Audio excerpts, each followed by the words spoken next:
2024 সালে SSC ICT পরীক্ষায় তৃতীয় অধ্যায়ের সংখ্যা পদ্ধতির অংশ থেকে চট্টগ্রাম বোর্ডে যে সৃজনশীল প্রশ্নটি আসছিল সেটা ব্যাখ্যা সহ বিস্তারিতভাবে আলোচনা করব। তাই ভিডিওটি না টেনে প্রথম থেকে শেষ পর্যন্ত দেখতে থাকো। তো এখানে দেখতে পাচ্ছ ক নম্বরে ইউনিকোড কি।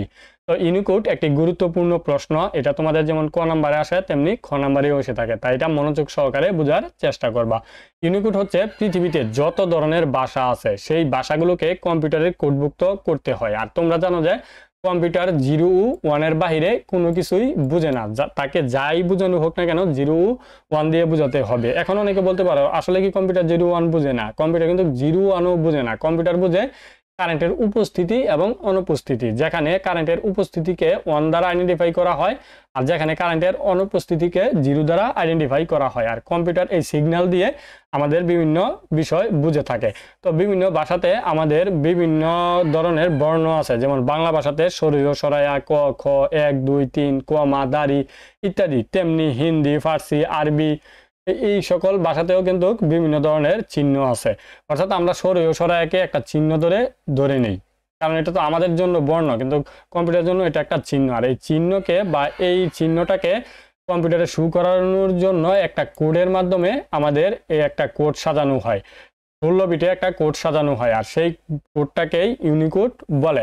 এটা কিভাবে সাজানো হয়, যেমন 16টা বিট দ্বারা আমাদের একটা কোড বানানো হয়। সেই কোডের মধ্যে ইউনিকভাবে আমাদের প্রায় 56,000-এর মতো বর্ণ ইনক্লুড করা যায়। এখানে কিন্তু এই 56,000-এর মধ্যে পৃথিবীতে যত ভাষা আছে প্রত্যেকটা ভাষার যে বর্ণগুলো আছে সেগুলো এখানে ইনক্লুড করা হয়েছে। আর তার মাধ্যমে আমাদের পৃথিবীতে যত ভাষা আছে সকল ভাষার বর্ণগুলোকে কম্পিউটারের কোডভুক্ত করা হয়েছে। তো এত কিছু যদি তোমার মাথায় এখন না ঢুকে, তোমার ঢুকার দরকার নাই। তোমরা জাস্ট এই প্রশ্নের উত্তর হিসাবে জাস্ট এটুকু শিখে রাখলেই হবে যে বিশ্বের সকল ভাষাকে কম্পিউটারে কোডভুক্ত করার জন্য বড় বড় কোম্পানিগুলো যে কোড তৈরি করেছে তাকেই ইউনিকোড বলে। তোমাদের সংজ্ঞা হিসাবে জাস্ট এটুকু লিখতে পারলেই হয়ে যাবে। তবে ইউনিকোডটা খুবই গুরুত্বপূর্ণ, তোমাদের খ নম্বরে আসে বা তোমাদের এমনিতেও শেখার প্রয়োজন আছে। তো তোমরা বিষয়টা একটু ব্যাখ্যা সহ বিস্তৃতভাবে ইউটিউবে চার্জ দিয়ে শিখে ফেলবা, বা আমার চ্যানেলেও ভিডিও আছে সেখান থেকে দেখে আসতে পারো। যাই হোক, আমরা চলে যাচ্ছি খ নম্বরে। খ নম্বরে যেটা আছে সেটা হচ্ছে 7-এর পরবর্তী সংখ্যা 10। তো এটা আমরা ব্যাখ্যা করবো। তো তার আগে বলে রাখি, তোমরা যদি আমার এই চ্যানেলটিতে নতুন হয়ে থাকো তাহলে এখন এই চ্যানেলটি সাবস্ক্রাইব করে রাখবা এবং পাশে থাকা বেল আইকনটি অন করে দিবা, যাতে করে এরকম ভিডিও ছাড়ার সাথে সাথে তোমাদের নিকট ভিডিওগুলো পৌঁছে যায়। হ্যাঁ, 7-এর পরবর্তী সংখ্যা 10 কিভাবে? দেখো, আমরা যেই ভাষা ব্যবহার করি সেটা হচ্ছে দশমিক বা ডেসিমেল ভাষা। এই ভাষাতে আমরা 0 থেকে সংখ্যা শুরু করি। 0 1 2 3 4 5 6 7 8 9, এরপরে কি আমরা 10 বলি। প্রকৃতপক্ষে 9-এর পরে 10 হয় না, কারণ কি? দেখো, আমাদের এখানে ইউনিকোড কিন্তু এটুকু পর্যন্তই।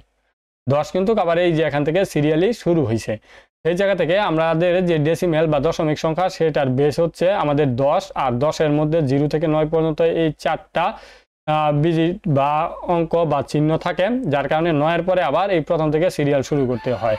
ঠিক তেমনি অক্টাল সংখ্যাতেও কিন্তু আমাদের 8টা অঙ্ক থাকে।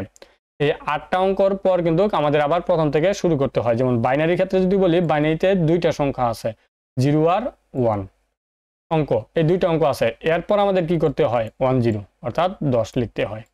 ঠিক তেমনি অক্টাল সংখ্যাতে আমাদের 0 1 2 3 4 5 6 7, দেখো এখানে 8টা হয়ে গেছে। 8টার পর কিন্তু আমাদের আবার প্রথম থেকে শুরু করতে হয়, 10 লিখতে হয়।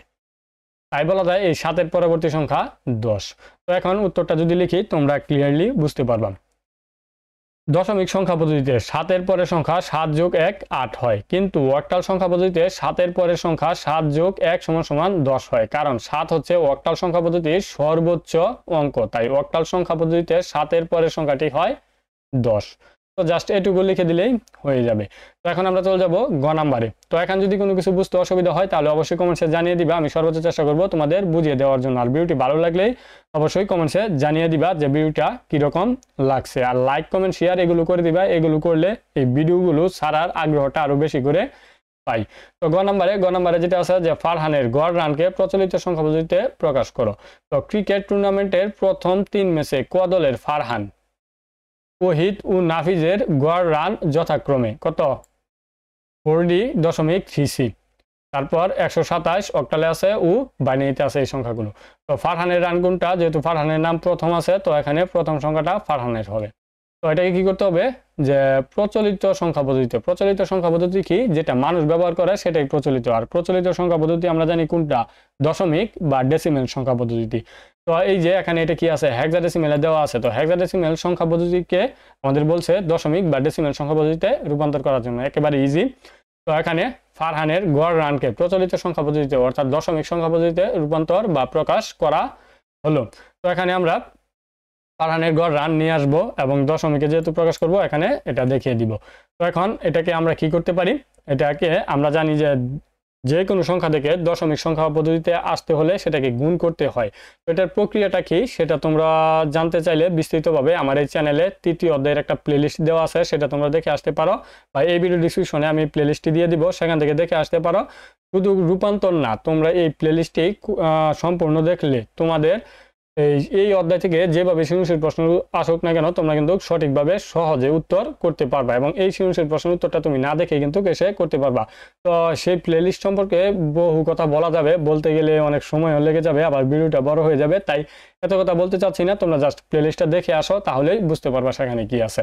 তো এখানে আমাদের কি করতে হবে, এই যে গুণ করতে হবে যেহেতু, তো এই যে এখানে কি আছে 4, এই 4-এর সাথে আমরা গুণ করব কি, তার বেস, এই যে সংখ্যা পদ্ধতি থেকে আসবো 16, তো এখানে 16 আমরা গুণ করে দিলাম, তারপর যোগ দিব, তারপর পরবর্তী সংখ্যা কি আছে ডি। তো এখানে আমাদের একটা বিষয় জানতে হবে, আমরা জানি কি a সমান 10 হেক্সাডেসিমেল সংখ্যায়, তারপর b সমান 11, c সমান 12, d সমান 13, e সমান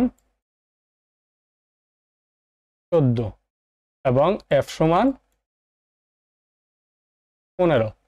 এই ভিজিটগুলি আমরা জানি, প্রত্যেকেই জানি। তো এখানে আমাদের যে ডি সমান কত আসছে, ডি সমান 13, তো এখানে আমাদের 13 তার বেস কত 16, দেখো এই প্রত্যেকটার সাথে 16 গুণ হবে। তারপর এই যে এখানে দশমিক আছে, এখানে দশমিক দেওয়ার দরকার নাই, সরাসরি যোগ দিয়ে দিবাম। তারপর এখানে কি আছে 3-এর সাথে যোগ আছে কত, গুণ হবে বেস 16। তারপর কি আছে, সি আছে, সি এর মান কত 12, 12-এর সাথে গুণ হবে 16।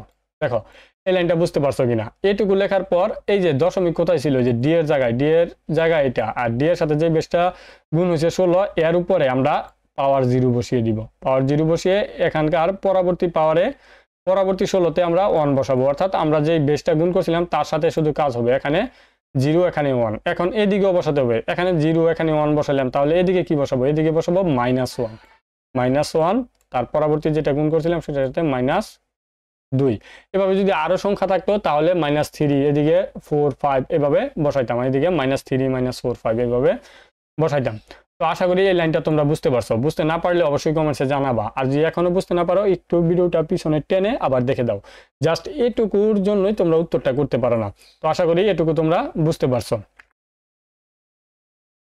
দেখো এই লাইনটা এখানে নিয়ে আসলাম। এখন তোমাদের এখানে কি করতে হবে, এই বেসগুলো সমন্বয় করতে হবে। বেসগুলো সমন্বয় করতে হলে এখানে তোমাদের কি করতে হবে, 4 গুণ এই যে 16-কে 16 মাইনাস উপরে যদি থাকে তাহলে 16-কে 16ই হয়, যোগ তারপর 13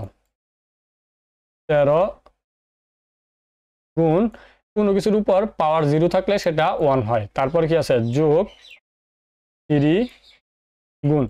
এটা কিভাবে করবা, এই যে -1 এই সমগ্রটার মান কিভাবে বের করবা, হ্যাঁ খুবই ইজিলি বের করতে পারবা। তোমরা কিন্তু পরীক্ষার ফলে সায়েন্টিফিক ক্যালকুলেটর নিতে পারবা না, এই জন্যই, জাস্ট এটুকুর জন্য। তবে তোমরা নর্মাল ক্যালকুলেটর নিয়ে যেতে পারবা, যেহেতু এখানে কিন্তু আরো ইজি মনে হলেও তোমরা কিন্তু এখানে গুলিয়ে ফেলো, তাই তোমরা নর্মাল একটা ক্যালকুলেটর নিয়ে যাবা 150 টাকার মধ্যে কিনে। তো এখানে কি করবা, জাস্ট কোনো কিছু চিন্তা করার দরকার নাই, এক তুলবা। এখন এটা হেক্সাডেসিমেল হোক, অক্টাল হোক কিংবা বাইনারি হোক, বেস এখানে যাই হোক না কেন তোমরা 1 দিবা।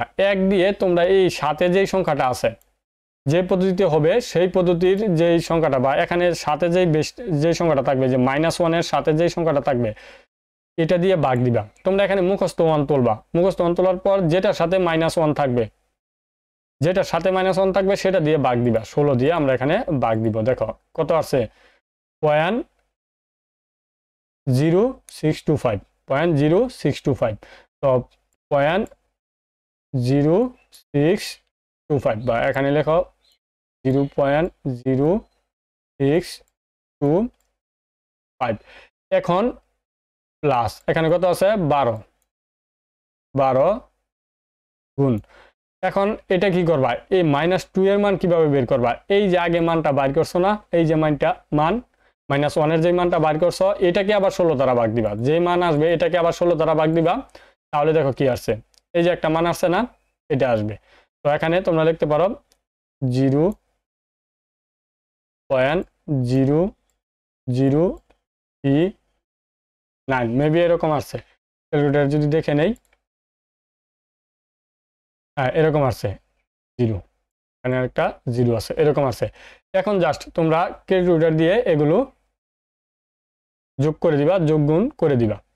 দেখো এখানে এই মানটা আসছে, আমরা এখানে এই মানটা নিয়ে নিলাম। এখন এই মানটা কি করবা, জাস্ট যোগ বিয়োগ করে দিবা। তো এখানে 4 কত 32, 64, 4 64, 13 কে 13, তারপর যোগ এখানে এই যে 3 দিয়ে এটার সাথে গুণ করে যা আসবে, এখানে 12 সাথে এটা গুণ করে যা আসবে, দুইটা আলাদা আলাদাভাবে এখানে বসিয়ে দিবা। দেখো এই মানটা আসতেছে, ক্যালকুলেটরে এই মানটা আসতেছে। আসার পর সবগুলো যোগ করে দিবা। যোগ করে দেওয়ার পর 77.2343 এটা আসছে। এটাই আমাদের উত্তর। তো এখানে দেখতে পাচ্ছ যে উত্তরটা তোমরা এইভাবে লিখবা। উত্তর ফারহানের গড় রানকে প্রচলিত সংখ্যা পদ্ধতিতে অর্থাৎ দশমিক সংখ্যা পদ্ধতিতে এত হয়। তো আশা করি বিষয়টা তোমরা বুঝতে পারছো। তো এখন আমরা চলে যাব বর্গতে। বর্গতে কি আছে, ওহিদ ও নাফিজের গড় রানের পার্থক্য যোগের মাধ্যমে নির্ণয় করা সম্ভব। হ্যাঁ, এটা তোমরা বুঝতেই পারছো যে যোগের মাধ্যমে বলুক আর পার্থক্য বলুক, যাই বলুক না কেন, এই অধ্যায়ে সৃজনশীল প্রশ্নতে তোমাদের এটা পরিপূরক চাচ্ছে। এটা যোগ বলুক, বিয়োগ বলুক, পার্থক্য বলুক, যাই বলুক, তোমাকে যদি কোনোভাবে বুঝায় যে এখানে দুইটার পার্থক্য বের করতে হবে, তাহলে তোমরা বুঝবে এখানে পরিপূরক। তো পরিপূরক করতে হলে আমাদের সর্বপ্রথম কি করতে হয়, দুইটা সংখ্যাকেই বাইনারিতে নিতে হয়, তারপর 8 বিটে রেজিস্টার করতে হয়। 8 বিটের বেশি হয়ে গেলে 16 বিটে করতে হয়, 16 বিটের বেশি হলে 24 বিটে করতে হয়। তো 8 বিটের বেশি আমাদের প্রয়োজন হয় না, 8 বিট দিয়েই করা যায়। তো তারপর কি করতে হয়, যেটা ছোট, দুইটা সংখ্যার মধ্যে যেটা ছোট সেটার 2 এর পরিপূরক করতে হয়। 2 এর পরিপূরক করে মাইনাসের মান বের করতে হয়, মাইনাসের মান আর এই যে বড় সংখ্যা দুইটা যোগ করে দিলেই আমাদের পার্থক্যটা বেরিয়ে যায়। তো এখানে আমাদের কি করতে হবে, ওহিদের মান, ওহিদের যে রান এটা হচ্ছে এটা, আর নাফিজের যে রান এটা হচ্ছে এটা। এটা যেহেতু বাইনারিতে দেওয়া আছে, তো এটাকে আর কিছু করতে হবে না। তো এই অক্টালটাকে বাইনারিতে নিয়ে আসতে হবে।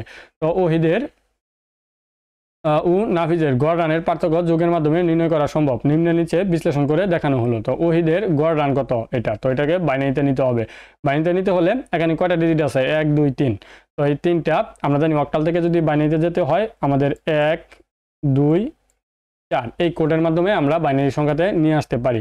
কিভাবে, দেখো এই যে এখানে কত আছে, 1 আছে না, তো এই যে 1-এর ঘরে আমরা একটা টান দিলাম, বাকিগুলো দুইটা 0। তো আমরা এই 1-এর বাইনারি পেয়ে গেলাম 0 0 1। তো এটা আমরা এখানে দেখো সংখ্যাগুলো সাজিয়ে দিলাম 1 2 7।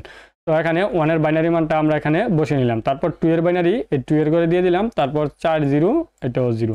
তো এই 2-এর বাইনারিও আমরা পেয়ে গেলাম। তারপর 7-এর জন্য 4 লাগে, 4-এর সাথে 2 যোগ করলে 6, 6-এর সাথে 1 যোগ করলে 7। তো এখানে 7-এর বাইনারি 3টাই হবে। তো একসাথে করে দিলে এটা হচ্ছে আমাদের বাইনারি মান। দেখো এখানে কিন্তু আমাদের বাইনারি মান 9টা হয়ে গেছে, 9টা হয়ে গেছে। তো আমরা কি বলছিলাম 8 16 24 32 এভাবে ফিল আপ করতে হবে। তো এখানে যেহেতু 9টা হয়ে গেছে, অনেকে বলতে পারো যে 16 বিটে করতে হবে না, এখানে বামে শূন্য আছে, শূন্য থাকলে দুইটা শূন্য তুমি বাদ দিতে পারবা, কোনো অসুবিধা নাই। তো যেহেতু আমাদের 8 বিট লাগবে, তো আমরা একটা শূন্য এখানে বাদ দিলে, একটা শূন্য এখানে বাদ দিলে আমাদের 8টা থাকে। তো এটাকেই আমরা এখানে লিখতে পারি 87। অর্থাৎ এখানে 87 কোথা থেকে আনলাম, অনেকের প্রশ্ন থাকতে পারে।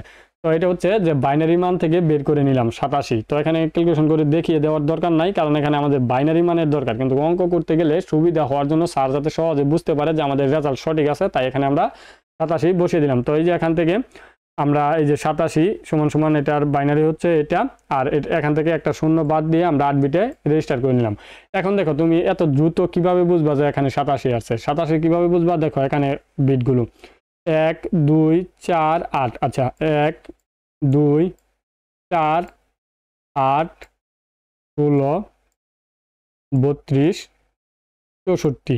দেখো 1 2 প্রত্যেকবার কিন্তু এখান থেকে ডাবল করে বাড়ছে সংখ্যাগুলো, 64 পর্যন্ত যাবা। তো এটা যেহেতু 87, দেখো এই যে এখানে কি আছে, 1 আমরা এমনি গুনবো, 1 2 4 8 16 32 64, 64 ঘরে 1 আছে, তো এখানে 1 দিব। তারপর 64 পরের সংখ্যা কত, 32, তো 32 ঘরে কি আছে, 0 আছে, কিছু নাই, 0 আছে। তারপর পরের সংখ্যায় 1 আছে, এখানে 16 ঘরে 1 আছে, দিয়ে দিলাম। তারপরের সংখ্যায় 0 আছে, তারপরের সংখ্যায় কি, তিনটাতেই 1 আছে, 1 1 1, যেগুলোতে 1 হয়েছে সেগুলো আমরা এখন যোগ করে দিব।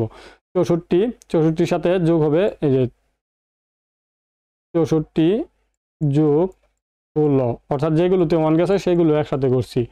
4 যোগ 2 যোগ 1, এখন কত হয়, 64 আর 16 80, 80 আর 4 84, 84 আর 2 86, 86 আর 1 87, এই 87টা আমরা এখানে পাইলাম। তো আশা করি এটা তোমরা বুঝতে পারছো। তারপরে এই 87 এখানে 9 ডিজিট হয়ে যায়, 9 ডিজিট থেকে একটা শূন্য বাদ দিয়ে আমরা 8 বিটে এখানে রেজিস্টার করে ফেলছি, 8 বিটে রেজিস্টার করে ফেলছি। এখন কিন্তু আমরা এটার বাইনারি মান পেয়ে গেছি। এখন দেখো এখানে নাফিজের বাইনারি সংখ্যাটাও এখানে দেওয়া আছে। তো নাফিজের বাইনারি সংখ্যাটা এখানে কয় ডিজিটে দেওয়া আছে, 1টা 2টা 3টা 4টা 5টা 6টা 7টা, 7টায় দেওয়া আছে। তো নাফিজেরটাও আমরা ঠিক একই উপায়ে ডেসিমেল বের করব। দেখো নাফিজের গড় রান ডেসিমেল 81 হয়, এটাকে আর কি আমরা একই উপায়ে বের করব, যেভাবে কিছুক্ষণ আগে বের করলাম এভাবে বের করে নিবা। তো এখানে বামে আরেকটা শূন্য বসিয়ে 8 বিটে রেজিস্টার করে নিব। তো দুইটাই 8 বিটে রেজিস্টার হয়ে গেছে। এখন দুইটার মধ্যে কোনটা ছোট, দেখো দুইটার মধ্যে 81 ছোট।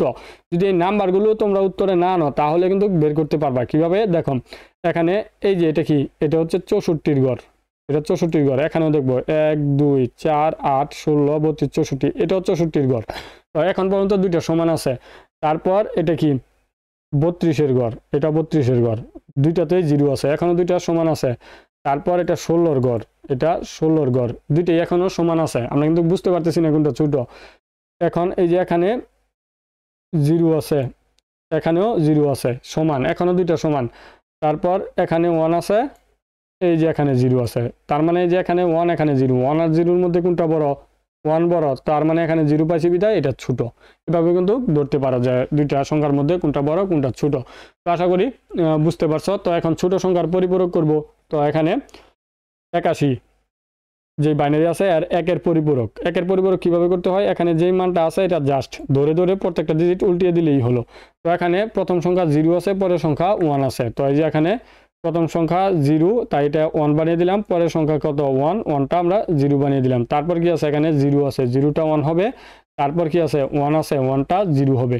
তারপর এই যে এখানে একসাথে 3টা 0 আছে, তো 3টা 1 হয়ে যাবে, 3টা 1 হবে, শেষেরটা 1 আছে, পরেরটা 0 হয়ে যাবে, শেষেরটা 1 আছে বিধায় শেষেরটা 0 যাবে। এটা কিন্তু একের পরিপূরক হয়ে গেছে। একের পরিপূরকের সাথে যদি আমরা 1 যোগ করে দেই তাহলে আমাদের 2 এর পরিপূরক হয়ে যাবে। অর্থাৎ 2 এর পরিপূরক কি করে, একটা পজিটিভ সংখ্যাকে নেগেটিভ সংখ্যায় রূপান্তর করে। দেখো 81 ছিল, এটা কিন্তু মাইনাসের 81 হয়ে গেছে এখানে এসে। তো এটা কি করব, যোগ করব, 0 আর 1 যোগ করলে 1 হয়, তাই তো। তারপর 1 1 এর 1 1 এর 1 1 এর 1 0 0 1 এর 1 0 0 1 এর 1, দেখো 2 এর পরিপূরক কিন্তু আমাদের হয়ে গেছে। এখন এই যে এখানকার বড় সংখ্যা আমরা এখানে নিয়ে আসব, বড় সংখ্যাটা এখানে এই যে নিয়ে আসলাম, বড় সংখ্যাটা নিয়ে আসলাম। তারপর যে পরিপূরকৃত যে সংখ্যাটা সেটা এখানে নিয়ে আসলাম, দুইটা নিয়ে আসলাম। দেখো 87 এবং 81 দুইটা কিন্তু যোগের মাধ্যমে আমরা করতেছি, দুইটা কি হচ্ছে যোগ করব। দেখো এখানে যোগ করলে এখানে রেজাল্টটা চলে আসবে। তো এখানে দেখো 1 আর 1 যোগ করলে কত হয়, 10। এই বাইনারিতে 1 আর 1 যোগ করলে হয় 10। তো 10 এর 0 এখানে বসবে, 10 এর 0 এখানে বসে দিলাম। হাতের আছে কত, এই যে 1, এই হাতের 1 এখানে আসলে 3টা 1 যদি একসাথে যোগ করা হয় তাহলে হয় কত, 11। 3টা 1 যোগ করলে হয় 11। তো এই 11-র 1 এখানে চলে আসবে, হাতের আছে আবারও 1, তো এখানে আবার 3টা 1 হয়ে গেছে, 3টা 1 যোগ করলে 1, হাতের থাকে আবারও 1, এই হাতের 1 আবার এখানে আসলে 2টা 1 হয়, 2টা 1 10, 0, হাতের আছে 1, এই হাতের 1 এখানে আসলে 2টা 1 হয় 10, হাতের আছে 1, এভাবে হাতের আছে 1, এখানেও হাতের আছে 1, এখানেও হাতের আছে 1। তো এই হাতের 1-এর 1 এখানে বসবে। তোমরা যদি যোগ না পারো তাহলে আমাদের এই প্লেলিস্টে কিছুক্ষণ আগে যে প্লেলিস্টের কথা বললাম সেখানে বাইনারি যোগবিয়োগ, হেক্সাডেসিমাল, অক্টাল, এই সকল যোগবিয়োগ সেখানে দেওয়া আছে, তোমরা শিখে আসবা জাস্ট। তো এখানে দেখো আমাদের ডিজিট হয়ে গেছে 9টা। 9টা হলে এই অতিরিক্ত যে 8 বিটের বাইরে যেটা সেটা আমাদের বাদ দিতে হবে। তো এটা কি ক্যারি বিট বাদ দিব। বাদ দেওয়ার পর আমাদের বামের শূন্যর কোনো মূল্য নাই, তো বামের শূন্যগুলোও বাদ। তো আমাদের উত্তর হবে কত, 1 on 0। তো এই ক্ষেত্রে দেখো এই যে এখান থেকে 87 থেকে 81 বাদ দিলে আমাদের কত হয়, এখানে 6 হয়। তো বাইনারি ক্ষেত্রে এখানে 6 হয়। যদি 1 2 4 ধরি, তো 4 আর 2 এর ঘরে 1 আছে, 2টা যোগ করলে 6 হয়। তো এখানে আমাদের 6 হয়ে গেছে। তো উত্তরটা তোমরা এইভাবেই লিখবা যে ওহিদ ও নাফিজের গড় রানের পার্থক্য যোগের মাধ্যমে কত, বাইনারিতে এটা বা ডেসিমেলে এটা। তো এই ছিল উত্তর। তো এখানে কোনো কিছু বুঝতে অসুবিধা হলে অবশ্যই কমেন্টে জানিয়ে দিবা, আমি সর্বোচ্চ চেষ্টা করবো তোমাদের বুঝিয়ে দেওয়ার জন্য। তো ভিডিওটি প্রথম থেকে শেষ পর্যন্ত দেখার জন্য তোমাদের অসংখ্য ধন্যবাদ। আসসালাম।